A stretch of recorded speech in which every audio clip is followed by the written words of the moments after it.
Grab your water wings because we're about to dive into travel news on Here's This, powered by thejetset.com. A flight attendant was injured after an Allegiant plane took, quote, an evasive action avoiding a mid-air collision with a private jet. The Allegiant flight was headed for Lexington, Kentucky. According to the Federal Aviation Administration, Allegiant Air Flight 485 just left Fort Lauderdale Airport when an air traffic controller in the Miami Air Route Traffic Control Center instructed the flight to turn eastbound at an altitude of 23,000 feet when the plane crossed in front of a Gulfstream business jet heading northbound. According to the FAA, Allegiant Air Flight 485 received an automated alert about another plane flying at the same altitude.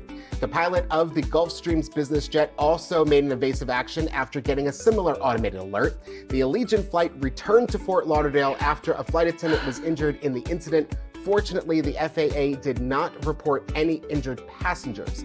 Now, NBC interviewed a passenger on the flight who stated that, quote, two of the flight attendants that were handing out drinks at the time, they both fell to the ground. One of them was completely fine, but the other one did hit her head. And it also turns out that she snapped her wrist. Okay. As a flight attendant, have you ever had this kind of situation? Because my heart is starting to beat just even thinking about like this. It had to be like.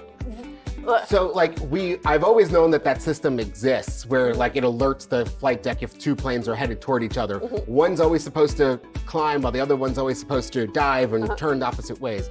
I've never been on a plane where that's happened. Never. So if someone is hurting themselves, that means they had to like jerk out of the way so fast that they like. Exactly. It is a very quick and sometimes out of the pilot's control even. The planes just automatically try to get out of each other's way. What are you guys doing down there? You mean up there? Yeah. Down there, up there. Both of them. I mean, yeah, I've never experienced, I've experienced like extreme turbulence where it's jolted, like I've been airborne while in the cabin, but never because we're avoiding hitting another plane.